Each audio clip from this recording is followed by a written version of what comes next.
प्यारे विद्यार्थियों, स्वागत है एक बार भी इस मानू क्लास में। तो जो भी विद्यार्थी पीटीटी एग्जाम 2025 की तैयारी करे दोस्तों, पीटीटी एग्जाम 2025 की तैयारी करने वाले विद्यार्थियों के लिए आज की क्लास जो काफी इंपॉर्टेंट क्लास रहने वाली है। आज के क्लास में दोस्तों मैं आपको 35 प्रश्न करवाने वाला हूँ। कितने प्रश्न करवाने वाला हूँ? आज की क्लास में आपको टॉप 35 प्रश्न करवाने वाला हूँ। अगर आप आज की इस क्लास को पूरे में से पूरे देख लेते हो तो यह मान लीजिएगा दोस्तों, आपके आज की इस क्लास में से आपके 10 से 12 प्रश्न एग्जाम के अंदर कॉपी होने वाले। कितने? 10 से 12 प्रश्न आपकी इसी क्लास में से आपके एग्जाम के अंदर है हुबहू आने वाले। अगर चाहते हो पहली बार में पीटीटी एग्जाम में सिलेक्शन लेना तो आज की इस क्लास को पूरे देखना, एक भी प्रश्न आपको स्किप नहीं करना है। तो चलेगा दोस्तों, ज्यादा टाइम वेस्ट नहीं करेंगे। पहला ही प्रश्न आपके सामने है, अजरक प्रिंट का संबंध किस जिले से? दोस्तों बताएगा, अजरक प्रिंट का संबंध किस जिले से है? आपके आमेर है, जयपुर है, बालोतरा या आपके अजमेर से? चलो जल्दी जल्दी से बताओ, अजरक प्रिंट का संबंध कहाँ से? दोस्तों यही बता देना। और यह प्रश्न आपके बीएसटी से 1 जून को आपको प्रश्न आया था भाई, ठीक है ना। अजरक प्रिंट का संबंध गुरुजी बालोतरा से संबंध है। कहाँ से संबंध है? बालोतरा से। अगर आपको बालोतरा ऑप्शन नहीं मिले, बाड़मेर ऑप्शन है ना, तो बाड़मेर भी सही है, ठीक है, क्योंकि बाड़मेर आपके बीएसटी से एग्जाम में आता। चलेगा, अगला प्रश्न आपके सामने। अगला प्रश्न आपके सामने, नाहरगढ़ का प्राचीन नाम क्या था? नाहरगढ़ का प्राचीन नाम क्या था? सुरदर्शनगढ़ है, आमेरगढ़ है, विजयगढ़ है या आपके स्वाईगढ़? याद रहे, अगर आपने Bhagwati online classes YouTube channel को आपने सब्सक्राइब नहीं करेगा ना, तो सबसे पहले आप Bhagwati online classes YouTube channel को सब्सक्राइब करो, ताकि आगामी हर क्लास का आपको नोटिफिकेशन मिलेगा। याद रहे, मैं जो आपको प्रतिदिन क्लास करवा रहा हूँ, अगर आप 15 जून तक नियमित रूप से क्लासेस देखते हो तो आपका एक भी प्रश्न एग्जाम से बाहर जाने को नहीं रहेगा भाई, ठीक है। नाहरगढ़ का प्राचीन नाम आप सभी से पूछा। नाहरगढ़ का प्राचीन नाम आपकी सुदर्शनगढ़ है। क्या सुदर्शनगढ़ है? आपका ऑप्शन ए बता रहे हो ना, ऑप्शन ए बताने वालों को सही है। अगला प्रश्न आपके सामने। अगला प्रश्न है, सर्वाधिक खारे पानी की झील है किस जिले पर है? दोस्तों सर्वाधिक है खारे पानी की झील आपके किस जिले पर है? आपके नागौर है, अजमेर है, टोंक है या आपके चुरू? इस प्रश्न को आप वेरी वेरी मोस्ट लगा लीजिएगा दोस्तों। प्रश्न को मैं स्टाइल कर रहा हूँ, आप भी इस प्रश्न को मोस्ट लगा लीजिएगा। याद रहे, अगर आप पीटीटी एग्जाम को पहले बार में पास करना चाहते हो पहले बार में अपना सिलेक्शन लेना, तो आज की इस क्लास को पूरी देखना, एक भी प्रश्न आपको नहीं छोड़ना है। बताओ, सर्वाधिक खारे पानी की झीलों की यहाँ पर बात की जा रही है और सभी के कमेंट आ रहे हैं कि गुरुजी आप नागौर को लग दो, किसे लग दो? नागौर को लग दो। नागौर में क्या आपके सर्वाधिक है खारे पानी की झील है, यानी कि आपका ऑप्शन ये बता रहे ना, ऑप्शन ए बताने वाले विद्यार्थियों का सही आंसर है। अगला प्रश्न आपके सामने, राजस्थान का गांधी किसे कहा जाता है? राजस्थान का गांधी किसे कहा जाता है? भूखलाल पांड्या, गोकुल भाई भट्ट है, जानकी लाल है या आपके दामोदर व्यास? क्वेश्चन को आप मोस्ट लगा लीजिएगा दोस्तों, क्वेश्चन काफी इंपॉर्टेंट है। चलो जल्दी जल्दी से आंसर दो। राजस्थान के गांधी के नाम से किसे जाना जाता है? दोस्तों बिल्कुल शानदार, सभी के कमेंट आ रहे कि राजस्थान का गांधी गोकुल भाई भट्ट को कहा जाता है। किसे कहा जाता है? गोकुल भाई भट्ट को कहा जाता है। दोस्तों क्लास में लाइक की संख्या काफी कम भाई, लाइक की संख्या काफी कम है, जल्दी से क्लास को लाइक करो। कि मुझे क्लास का टाइम बताओ, क्लास हमारी कब आती है? तो प्रतिदिन हमारी क्लास आती है सुबह को। कब आती है? सुबह को 6:30 में हमारी क्लास है लाइव आती है। आप सभी विद्यार्थी 6:30 में लाइव क्लास को ज्वाइन किया करो। और हाँ याद है दोस्तों, आज शाम वाली क्लास में मैं आपको हिंदी की क्लास करूंगा भाई। क्या ले करूंगा? आज शाम की क्लास में आपको हिंदी की क्लास भी करवाने वाला हूँ, ठीक है। शाम को सभी विद्यार्थी 5 बजे लाइव सेशन में आ जाना। चलो अगला प्रश्न आपके सामने। अगला प्रश्न आपके सामने आ चुका, पिछवाई कला किससे संबंधित है? और यह भी प्रश्न आपके बीएसटीसी के एग्जाम में आया हुआ है। अगर आपने 1 जून को आपने पेपर दिया तो आपको पता है कि यह प्रश्न बीएसटीसी में आया था। चलो बताओ, पिछवाई कला का जो संबंध है श्री कृष्ण से भाई, कहाँ से? श्री कृष्ण से संबंधित है। और ऑप्शन आपका जो डी बता रहे ना, हाँ ऑप्शन डी बताने वाले विद्यार्थियों का सही आंसर है। अगला प्रश्न आपके सामने है, राजस्थान है अपने वर्तमान स्वरूप में कब आया था? राजस्थान है अपने वर्तमान स्वरूप में कब आया था? 1956 है, 1957 है, 1958 है या 1959 में? क्वेश्चन को मोस्ट ला रहा हूं दोस्तों, क्वेश्चन काफी इंपॉर्टेंट है। बताएगा, राजस्थान है अपने वर्तमान स्वरूप में कब आया था? बिल्कुल सही बता रहे हो, 1956 बता रहे हो। क्या बता रहे हो? 1956 बता रहे। जिन विद्यार्थियों का सभी का सही है, आपका ऑप्शन ये बता रहे ना, ऑप्शन ए बताने वाले विद्यार्थियों का सही आंसर है। अगला प्रश्न आपके सामने। अगला प्रश्न है, इंदिरा गांधी नहर की आवश्यकता होती? इंदिरा गांधी नहर की आवश्यकता हुई थी दोस्तों? बरसात के कारण हुई, सर्दी के कारण है, पानी के अभाव के कारण है, या अत्यधिक गर्मी के कारण? मेरे प्यारे विद्यार्थियों याद रहे, इंदिरा गांधी की नहर की जो आवश्यकता होती है जब पश्चिमी राजस्थान में पानी का अभाव था, इसी कारण से आपकी इंदिरा गांधी नहर की आवश्यकता होती है। आपका ऑप्शन यहाँ पे क्या रहेगा? से बता रहे ना, ऑप्शन से बताना हल्का सही है। अगला प्रश्न आपके सामने है, लाख बाघ क्या है दोस्तों? लाख बाघ क्या है? एक चिड़िया का नाम है, किसानों पर आरोपित एक कर का नाम है, तोप का नाम है, या मानसिंह के हाथी का नाम है? चलो जल्दी जल्दी से बता दो, क्वेश्चन काफी इंपॉर्टेंट है दोस्तों। हाँ बिल्कुल सही। और आज की जो क्लास है ना, पूरे में से पूरे देखना, एक भी प्रश्न आपको स्किप नहीं करना। अगर आप एक भी प्रश्न को स्किप कर देते ना, फिर आपका सिलेक्शन नहीं हो सकता है। चलो बिल्कुल से बता रहे, कमेंट आ रहा सभी का कि किसानों पर आरोपित करे, क्या है? किसानों पर आरोपित करे। आपका ऑप्शन जो बी बता रहे हो ना, ऑप्शन है बी बताने वाले का सही है। अगला प्रश्न आपके सामने, अगला प्रश्न है, राजस्थान की शिक्षा नगरी किसे कहते हैं? राजस्थान की शिक्षा नगरी किसे कहते हैं? आपके उदयपुर है, कोटा, बूंदी, या आपके अलवर को? जल्दी जल्दी से क्लास को लाइक कर दो, और साथ में चैनल को जिन विद्यार्थियों ने सब्सक्राइब नहीं करेगा वो विद्यार्थी चैनल को सब्सक्राइब कर लीजिएगा, तो आगामी जो क्लास आएगी उसका नोटिफिकेशन आपको मिल जाएगा। बताएगा राजस्थान की शिक्षा नगरी के नाम से किसे जानते हैं? तो राजस्थान की शिक्षा नगरी आपके कोटा को कहा जाता है। किसे कहा जाता? राजस्थान की शिक्षा नगरी आपके कोटा को कहा जाता है। आपका ऑप्शन बी सही रहेगा।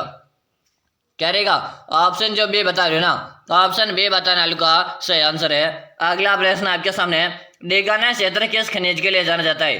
डेगाना क्षेत्र किस खनिज के लिए जाना जाता है? आपके मैग्नीज है, कोयला, टंगस्टन है, या आपके लोहा है इसके लिए? चलो जल्दी जल्दी से आंसर दो, जल्दी जल्दी से सभी विद्यार्थी आंसर दो कि डेगाना क्षेत्र किस खनिज के लिए जानते हैं दोस्तों। क्वेश्चन है वेरी वेरी मोस्ट है दोस्तों, आप सभी विद्यार्थी कमेंट कर दो। और याद रहे, पीटीटी एग्जाम में अगर आपको सिलेक्शन लेना है तो आज की इस क्लास को पूरे देखना, एक भी प्रश्न आपको नहीं छोड़ना है। चलो बिल्कुल से बता रहे, टंगस्टन बता रहे हो, आपका ऑप्शन जो से बता रहे हो ना, ऑप्शन से बताना हल्का सही है। अगला प्रश्न आपके सामने है, अगला प्रश्न है, बगरू की छपाई राजस्थान के किस हिस्से में है? बगरू की छपाई राजस्थान के किस हिस्से में है?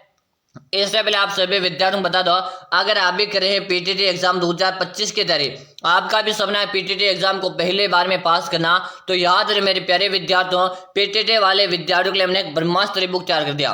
क्या दोस्तों? वेरी वेरी इंपॉर्टेंट क्वेश्चन का एक 5,000 प्रश्नों का एक श्रृंखला तैयार कर दिया। कितने प्रश्नों का? 5,000 प्रश्नों का मैंने आपके ई बुक बनाकर तैयार कर दिया। अगर दोस्तों आप पीटीटी एग्जाम में पहले बार में सिलेक्शन लेना चाहते हो तो आप ये 5,000 प्रश्न का जो आपके सामने ई बुक है, इस ई बुक को एक बार पढ़ के चले जाएगा, आपके सिलेक्शन की मेरी 100% गारंटी है। याद रहे, एग्जाम आपके काफी नजदीक आ चुका, अगर आपको सिलेक्शन लेना पीटीटी में तो इस 5,000 प्रश्न की बुक एक बार पढ़ के चले जाओ। आपने अभी तक कुछ भी नहीं पढ़ाना, फिर भी आप इस बुक को पढ़ के चले जाओ, आपके सिलेक्शन की मैं 100% गारंटी ले रहा हूँ, क्योंकि मैंने आपके लिए जो बुक तैयार किया इससे आपका पूरा का पूरा पेपर बनने वाला। किरो जी ये ई बुक हमें कहाँ पर मिल सकता? तो मेरी बात ध्यान से सुनेगा, ये ई बुक कहाँ पे मिलेगा और कैसे मिलेगा? तो ध्यान दे, इस ई बुक का मात्र और मात्र इस ई बुक का 99 रुपये का इस ई बुक का चार्ज है। कितना चार्ज है? 99 रुपये का इस ई बुक का चार्ज है। ई बुक मिलेगी कहाँ पर है? ध्यान से सुनेगा, नंबर नोट को जल्दी से, 6367 है 25 है 6234, 6367 है 25 है 6234। इसी नंबर पे आपको 99 रुपये का क्या करना? पेमेंट करना है। फोन पे, गूगल पे, पेटीएम है, और आपको मुझे इसी नंबर पे क्या कर देना? उसका व्हाट्सएप में स्क्रीनशॉट भेज देना। जैसे आप उसका स्क्रीनशॉट भेज दोगे ना, उसके 5 मिनट के अंदर आपको व्हाट्सएप में ई बुक मिल जाएगा। और याद रहे, जिन विद्यार्थियों को पीटीटी एग्जाम पहले बार में निकालना है वो विद्यार्थी इस ई बुक को एक बार पढ़ के चले जाना, आपके सिलेक्शन की मेरी 100% गारंटी है। ठीक है, चलो भाई अगला प्रश्न देखते हैं। अगला प्रश्न आपके सामने है, राजस्थान में सबसे लंबे समय तक किसने मुख्यमंत्री पद पर कार्य किया? राजस्थान में सबसे लंबे समय तक किसने मुख्यमंत्री पद पर कार्य किया दोस्तों? टीकाराम पालीवाल है, वसुंधरा राजे, अशोक गहलोत है, या आपके मोहनलाल सुखाड़िया? चलो जल्दी जल्दी आंसर दो, जल्दी जल्दी से आंसर देगा। और सबके कमेंट आ रहे कि गुरु जी मोहनलाल सुखाड़िया को लॉक दो, किसे लॉक दो? मोहनलाल सुखाड़िया को लॉक दो। आपका ऑप्शन जो डी बता रहे ना, डी बताने वाले को सही है। हाँ, जो भी विद्यार्थी डी कमेंट करे सही कमेंट करे हो। अगला प्रश्न आपके सामने आज का, अगला प्रश्न है, मेवाड़ के सिसोदियों को निम्न में से माना जाता है? मेवाड़ के सिसोदियों को माना जाता है दोस्तों सूर्यवंशी, चंद्रवंशी, अग्निवंशी, या आपके Nagvanshi? Question very very most है दोस्तों, जल्दी जल्दी से आंसर दो। हाँ बिल्कुल कमेंट आ रहा भाई। हाँ सूर्यवंशी क्या बता रहे, सूर्यवंशी बता रहे हो भाई, क्या बात, शानदार क्वेश्चन है। ए ऑप्शन जो बता रहे हो ना, ऑप्शन ए बताने वाले विद्यार्थियों का राइट आंसर है। अगला प्रश्न आपके सामने, प्रसिद्ध चांद बावड़ी कहाँ स्थित है। प्रसिद्ध चांद बावड़ी कहाँ पर है, आपके कोटा, भरतपुर है, अलवर है या आपके दूसरा में। जल्दी जल्दी से आंसर दो। और याद रहे जिन्हें विद्यार्थियों ने क्लास को लाइक नहीं करके एक बार लाइक कर दो, साथ में चैनल को सब्सक्राइब करके घंटे के बटन को प्रेस करो, तो आगामी क्लास का नोटिफिकेशन आपको मिल जाएगा। प्रसिद्ध है चांद बावड़ी की यहाँ पर बात हो रही है। प्रसिद्ध चांद बावड़ी आपके दौसा में दोस्तों, कहाँ पर है, प्रसिद्ध चांद बावड़ी आपके दौसा में है। आपका ऑप्शन जो डी बता रहे ना, ऑप्शन है डी बताने वाले विद्यार्थियों का राइट आंसर है। अगला प्रश्न आपके सामने, आज का प्रश्न आपके सामने है, काल बेलिया नृत्य राजस्थान के किस जिले से है दोस्तों। काल बेलिया नृत्य का राजस्थान के किस जिले से संबंध है, आपके उदयपुर है, पाली, जोधपुर है या आपके जैसलमेर। चलो जल्दी जल्दी से बताओ, जल्दी जल्दी से आप सभी विद्यार्थी कमेंट करता हो कि काल बेलिया नृत्य राजस्थान के किस जिले से संबंधित है दोस्तों। बिल्कुल से बता रहे हो, पाली बता रहे हो, क्या बता रहे हो, पाली बता रहे हो। पाली बताने वाले विद्यार्थी का सही है। अगर आपने यहाँ पर बी ऑप्शन बता रहे हो ना, ऑप्शन है बी बताने वाले का सही। जो भी विद्यार्थी चाहते कुछ मुझे तो पीटीटी का एग्जाम पहले बार में पास करना है, तो वो विद्यार्थी इस क्लास को पूरे देखना, एक भी प्रश्न आपको स्किप नहीं करना अगर आपको सिलेक्शन लेना है तो। अगला प्रश्न देख लीजिएगा। अगला प्रश्न आपके सामने, कालीबंगा जो ऐतिहासिक स्थान है वह किस जिले में स्थित है। कालीबंगा जो ऐतिहासिक स्थान है यह आपके किस जिले में है, आपके बीकानेर है, हनुमानगढ़ है, बाड़मेर है, ये आपके जोधपुर है। जल्दी जल्दी से आप सभी विद्यार्थी कमेंट कर दीजिएगा कि कालीबंगा की जो सभ्यता ना, कालीबंगा की जो सभ्यता है ये आपके राजस्थान के किस जिले में दोस्तों। बिल्कुल से बता रहे, हाँ हनुमानगढ़ बता रहे, क्या बता रहे, हनुमानगढ़ बता रहे। कालीबंगा की यहाँ पर बात की जाए कि कालीबंगा का अर्थ क्या है, तो कालीबंगा का अर्थ है काले रंग की चूड़ियाँ। क्या होता है, कालीबंगा का अर्थ होता है काले रंग की चूड़ियाँ। और ये आपके हनुमानगढ़ जिले में किस नदी के किनारे पर है, तो आपके घग्गर नदी के किनारे पर है। किस नदी के किनारे पर है, तो आपके घग्गर नदी के किनारे पर, ठीक है ना। मैं जो आपको प्रश्न करवा रहा ना, इन प्रश्नों को आप अच्छी तरह से रट्टा मार के चले जाएगा, क्योंकि यही प्रश्न आपके एग्जाम के अंदर है वो आने वाले। चलेगा अगला प्रश्न आपके सामने आज का। अगला प्रश्न आज का, बाली आभूषण कहाँ पर बनाया जाता है। बाली नामक एक प्रकार का आभूषण होता है जो कहाँ पर धारण किया जाता है, आपके गले पर है, कानों में, नाक में या आपके कलाई में।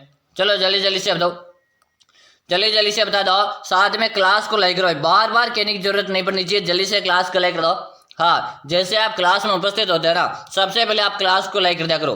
बिल्कुल सही कि गुरु जी मैंने तो लाइक कर दिया, हाँ भाई जिन्होंने कर दिया उनकी कोई दिक्कत नहीं, जिन्होंने लाइक नहीं किया ना वो विद्यार्थी क्लास को लाइक कर दो। बिल्कुल से बता रहे, यहाँ पे कमेंट आ रहा गुरु जी नाक को लॉक करेंगे, किसे लॉक करेंगे, नाक को लॉक दो। आपका ऑप्शन जो सी बता रहे ना, ऑप्शन है सी बताने वाले का सही है। अगला प्रश्न है, राजस्थान शब्द का सबसे पहले प्रयोग किसने किया था। राजस्थान शब्द का सबसे पहले प्रयोग किसने किया था, कर्नल टोड ने, जीएन शर्मा, जीसी पांडे या आपके सतीश चंद्र ने। चलो जल्दी जल्दी बता दो, जल्दी जल्दी से बता दो। और याद है जैसे हमारी पीटीटी की परीक्षा दोस्तों 15 जून को हो जाएंगी, कब हो जाएंगी, 15 जून को पीटीटी की परीक्षा होते ही हम नियमित रूप से चतुर्थ श्रेणी की तरफ अपने रथ को लेकर चलेंगे भाई। किस तरफ लेकर चलेंगे, साथ ही अपने रथ को हम चतुर्थ श्रेणी की तरफ लेकर चलेंगे। और जो भी विद्यार्थी चतुर्थ श्रेणी की तैयारी करे वो विद्यार्थी आज ही और अभी से चैनल को सब्सक्राइब लीजिएगा, क्योंकि अब से आपको नियमित रूप से चतुर्थ श्रेणी की क्लासें भी मिलने वाली भाई, ठीक है। चलो भाई, हाँ राजस्थान शब्द का सबसे पहले प्रयोग है कर्नल टोड के द्वारा किया गया था। किसके द्वारा किया गया था, कर्नल टोड के द्वारा किया गया था। आपका ऑप्शन ये बता रहे ना, ऑप्शन ए बताने वालों का सही है। अगला प्रश्न आपके सामने, अगला प्रश्न है, कालीबंगा सभ्यता किस जिले में स्थित है। कालीबंगा की सभ्यता किस जिले में स्थित है, आपके उदयपुर है, बांसवाड़ा, भीलवाड़ा या आपके हनुमानगढ़ में। चलो जल्दी जल्दी से बता दो, जल्दी जल्दी से सभी विद्यार्थी आंसर दो। और अभी थोड़ी देर पहले मैंने आपको बताया, अब किसी का भी गलत नहीं होना चाहिए। बताओ कालीबंगा की सभ्यता की बात की जा रही है, कालीबंगा की सभ्यता आपके हनुमानगढ़ में दोस्तों, कहाँ है, आपके हनुमानगढ़ में। आपका ऑप्शन जो डी बता रहे हो ना, ऑप्शन है डी बताने वालों का सही है। अगला प्रश्न है, चलिए लोक नृत्य किस संप्रदाय से संबंधित है। चलिए लोक नृत्य किस संप्रदाय से संबंधित है दोस्तों, आपके भील है, गुज्जर है, अहिर है या आपके मीणा। चलो जल्दी जल्दी से आंसर दो, जल्दी जल्दी से सभी विद्यार्थी आंसर दो कि चलिए लोक नृत्य का संबंध आपके किस समुदाय से दोस्तों। बिल्कुल सही बता रहे कि गुरुजी गुर्जर समुदाय से। किससे संबंधित है? आपके गुर्जर समुदाय से। जो भी विद्यार्थी गुर्जर समुदाय बता रहे, ऑप्शन नंबर जो बी बता रहे ना, ऑप्शन है बी बताने वाले को सही है। अगला प्रश्न आपके सामने है। अगला प्रश्न है, निम्न विकल्पों में से सर्वाधिक जल संरक्षण की क्षमता किस बांध में दोस्तों? बताएगा निम्न विकल्पों में से सर्वाधिक जल संरक्षण की क्षमता किस बांध में दोस्तों?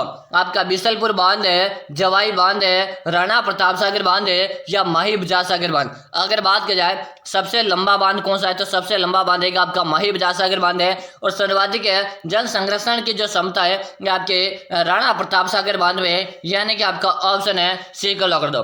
किसे लॉक दो? सी ऑप्शन को यहाँ पर लॉक कर दो। जो भी विद्यार्थी सही बता रहे हो ना, सही बता रहे हो। अगला प्रश्न में चलो। अगला प्रश्न है, मेहरानगढ़ किले का संस्थापक कौन था? मेहरानगढ़ किले का संस्थापक कौन था दोस्तों? राणा रायमल, राव जोधा, राणा सांगा, या आपके बिहारी मल? चलो जल्दी जल्दी से आंसर दो।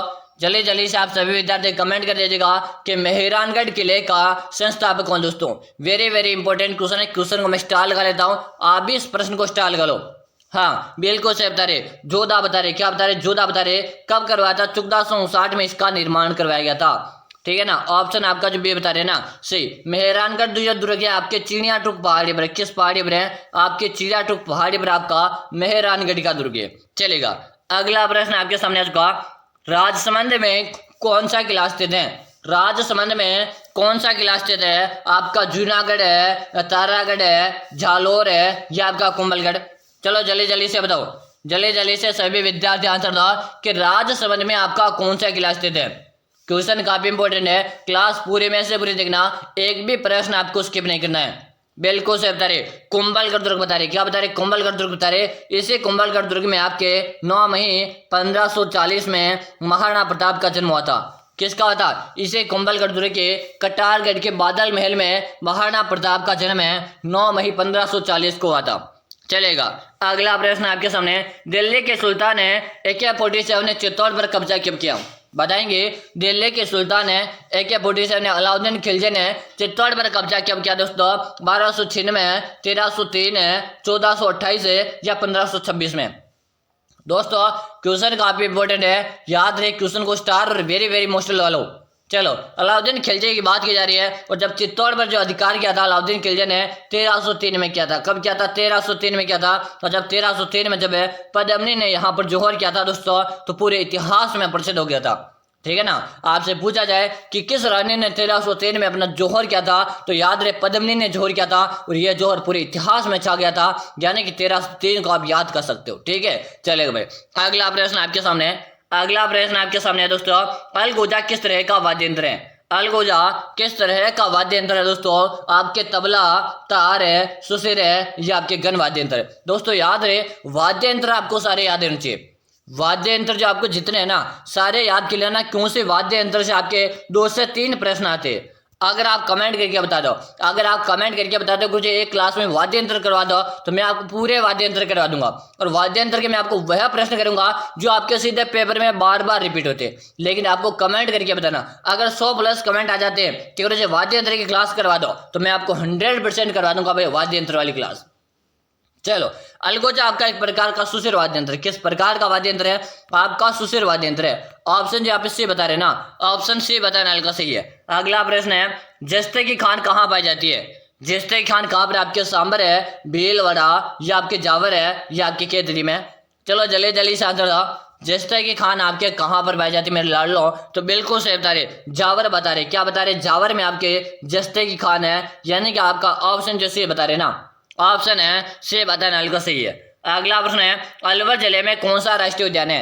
अलवर जिले में कौन सा राष्ट्रीय उद्यान है दोस्तों? सरिस्का अभ्यारण्य है, रणथंभौर राष्ट्रीय उद्यान है, डेजर्ट राष्ट्रीय उद्यान है, या आपका ताल छापर का अभ्यारण्य? बात की जाए सरिस्का में आपका अलवर में अलीगढ़ में आपका सरिस्का अभ्यारण्य है, जो राज्य का सबसे छोटा अभ्यारण्य। कैसा है? राज्य का सबसे छोटा अभ्यारण्य है। और ये सरिस्का अभ्यारण्य आपके हरे कबूतर के लिए प्रसिद्ध है। किसके लिए प्रसिद्ध है? हरे कबूतर के लिए प्रसिद्ध है। अगला प्रश्न आपके सामने है, जोधपुर के घरों में प्राय कौन से रंग के घर दिखते हैं? जोधपुर के घरों में प्राय कौन से रंग दिखाई देते हैं दोस्तों? आपके गुलाबी, सफेद, पीला, या आपके नीला? जल्दी से बताओ, क्लास हमारे अंतिम पड़ाव पे चल रही है, जल्दी जल्दी क्लास को लेकर दो भाई। और जिन्होंने चैनल को सब्सक्राइब नहीं करेगा और विद्यार्थी चैनल को सब्सक्राइब कीजिएगा ताकि आगामी हर क्लास का आपको नोटिफिकेशन मिलेगा। बिल्कुल सही बता रहे, यहाँ पर बता रहे नीला बता रहे, क्या बता रहे, नीला बता रहे। जो भी विद्यार्थी यहाँ पर ऑप्शन डी बता रहे ना, सही है, ऑप्शन डी बताने वाले का सही। अगला प्रश्न है, प्रेम विवाह किस जनजाति में प्रचलित है? प्रेम विवाह किस जनजाति में प्रचलित? आपके धान का, भील है, ग्रासिया या आपके सेरिया। बात की जाए प्रेम विवाह या लव मैरिज की तो ये आपके ग्रासिया जनजाति में प्रचलित है। ग्रासिया जनजाति में मेले में अपने जीवन साथी को चुनने की परंपरा है। क्या है? एक मेला भरा जाता अपने माउंट आबू सिरोही में, और वहां पर ग्रासिया जनजाति के पुरुषों और स्त्रियों को छोड़ दिया जाता और वो अपने आप अपनी अपनी पसंद करके लड़के और लड़के को चुन लेते। यानी कि ऐसी परंपरा किस जनजाति में है? तो ऐसी परंपरा आपकी ग्रासिया जनजाति में है। ठीक है, हाँ कि गुरु जी मजो आ गया भाई। हाँ अरे भाई ग्रासिया वालों को मजा है भाई। ठीक है, हाँ ऑप्शन यहाँ पे जो सी बता रहे हो ना, बिल्कुल सही बता दे भाई, सी बताने वाले को सही है। अगला प्रश्न है कि गुरु जी हमारे भी ऐसी परंपरा होनी चाहिए भाई। अरे भाई ऐसी को क्या करे, चलो हाँ ये सबके लिए अलग अलग परंपरा होती है, चलेगा। अगला जो प्रश्न है, एक थंबा महल कहाँ स्थित है? चलो बताओ, एक थंबा महल कहाँ पे स्थित है? आपके जोधपुर है, उदयपुर है, डूंगरपुर है या आपके कोटा? चलो एक थंबा महल कहाँ पे स्थित है दोस्तों? जल्दी जल्दी से आंसर दे दो, जल्दी जल्दी से आप सभी विद्यार्थी आंसर दो कि एक थंबा महल आपके कहाँ पर है दोस्तों? बिल्कुल सही बता रहे क्यों जी, एक थंबा महल हमारे जोधपुर में। कहाँ पर है दोस्तों? आपके जोधपुर में। जो भी विद्यार्थी जोधपुर बता रहे हैं आपका ऑप्शन जो बता रहे हो ना, ऑप्शन है ए बताने वालों का सही है, चलेगा। अगला प्रश्न आपके सामने, अगला प्रश्न है, डांग की रानी किस जिले को कहते हैं? डांग के रानी किस जिले के कहते हैं? आपके करौली, उदयपुर है, जयपुर है या आपके कोटा को? चलो जल्दी जल्दी आंसर दो, और एक बार क्लास को भी लाइक करो भाई, क्लास को भी लाइक करो, साथ में चैनल को भी सब्सक्राइब करो। डांग के रानी गुरु जी करौलियों को कहा जाता है, किसे कहते हैं? करौलियों को आपके डांग के रानी कहा जाता कि गुरु जी हमें राजा भी बता दो। जब रानी कहते हैं करौली को तो राजा का नाम बता दो, तो राजा भी अपने धौलपुर को कहा जाता है, किसे कहा जाता? धौलपुर को राजा कहते हैं, रानी के नाम से आपकी करौली को जाना जाता है। अगला जो प्रश्न आपके सामने आ चुका, थेवा कला किस जिले के प्रसिद्ध है? थेवा कला किस जिले के प्रसिद्ध? आपके जोधपुर है, प्रतापगढ़ है, डूंगरपुर है या आपके बांसवाड़ा? चलो जल्दी जल्दी से आंसर दो, जल्दी जल्दी से सभी विद्यार्थी कमेंट कीजिएगा कि थेवा कला का संबंध किस जिले से दोस्तों? हाँ शानदार क्वेश्चन है। थेवा कला आपके प्रतापगढ़ जिले प्रसिद्ध है। कहाँ के? प्रतापगढ़ जिले प्रसिद्ध है। थेवा कला किस परिवार के प्रसिद्ध है? तो आपके सोनी परिवार की। भाई किस परिवार की है? सोनी परिवार की है। आपका यहाँ पर ऑप्शन जो भी बता रहे हो ना, ऑप्शन है बे बताने वाले का सही है। अगर आपने बे कमेंट किया तो सही कमेंट करे हो। अगला प्रश्न है आपके सामने, अगला प्रश्न है, मरुस्थल का प्रवेश द्वार किसे कहते हैं? मरुस्थल का प्रवेश द्वार किस जिले के? आपके जैसलमेर है, जोधपुर है, बीकानेर है, ये आपके चूरू। चलो जल्दी जल्दी से बताओ, जल्दी जल्दी से सभी विद्यार्थी कमेंट करो कि मरुस्थल का प्रवेश द्वार किसे कहा जाता है? हाँ जोधपुर को जी किसे कहते हैं? आपके जोधपुर को मरुस्थल का प्रवेश द्वार कहते हैं। आपका ऑप्शन जो भी बता रहे ना सही है। अगला प्रश्न है, करणी माता का मंदिर किस जिले में दोस्तों? करणी माता का मंदिर है किस जिले में दोस्तों? आपके बीकानेर है, उदयपुर है, जैसलमेर है या आपके कोटा? तो करणी माता का मंदिर देशनोक बीकानेर में, ऑप्शन है बता रहे ना सही। इसी के साथ आप सबको मैं फिर से बताना चाहूंगा, अगर आप भी करें पीटीटी एग्जाम 2025 की तैयारी, आपका भी सपना पीटीटी में सिलेक्शन लेना, तो मैंने आप सभी विद्यार्थियों के लिए एक 5000 का ई बुक बनाकर तैयार किया। इस ई बुक को पढ़ के एग्जाम देने चले जाओ, आपके सिलेक्शन की मैं 100% गारंटी लो। याद है दोस्तों, ये मैं हवाबाजी में नहीं बोल रहा हूँ, ये आपको मैं विश्वास के साथ बोल रहा हूँ। अगर आपने 5000 प्रश्न पढ़ के एग्जाम देने चलेगे ना, आपके सिलेक्शन है आई श्योर बाय सिलेक्शन हो जाएगा। ठीक है, और याद रहे जिन विद्यार्थियों को सिलेक्शन लेना है ना, वो विद्यार्थी ये ईबुक एक बार परचेज करके पढ़ लेना, क्योंकि ये ईबुक काम लगी। इस ईबुक का आपका नाम मात्र का इसका चार्ज है, मात्र 99 का इसका चार्ज है। मिलेगी कहाँ पर है? 6367 है, 25 है, 6233। इसी नंबर पे आपको 99 रुपये का पेमेंट करना है, फोन पे, गूगल पे, पेटीएम है, और आपको मुझे इसी नंबर पे उसका व्हाट्सएप पे स्क्रीनशॉट भेज देना। जैसे ही भेज दोगे ना, उसके 5 मिनट के अंदर मिल जाएगी। यही नंबर आपको यहाँ पे स्क्रीन में भी दिखाई दे रहे होंगे। ठीक है, तो दोस्तों मिलते हैं इसी तरह की अगली क्लास में। और क्वेश्चन हमारा बच रहा है कि आपके कितने प्रश्न सही है दोस्तों, बताएगा 20 प्लस है, 25 प्लस है, 30 प्लस है या 35 में से 35 सही भी है। और याद रहे आपको उपनाम वाली क्लास चाहिए क्या दोस्तों? उपनाम की क्लास चाहिए या आपकी वाद्य यंत्र वाली क्लास चाहिए? क्या चाहिए? वाद्य यंत्र वाली क्लास चाहिए या आपको हिंदी वाली क्लास चाहिए? कमेंट करके बताओ, या आपको मिक्स में तीनों के तीनों सारे मिक्स में करवा दो, या आप कमेंट करके बताएगा। फिर मिलते हैं दोस्तों अगले क्लास में, तब तक के लिए जय हिंद, वंदे मातरम।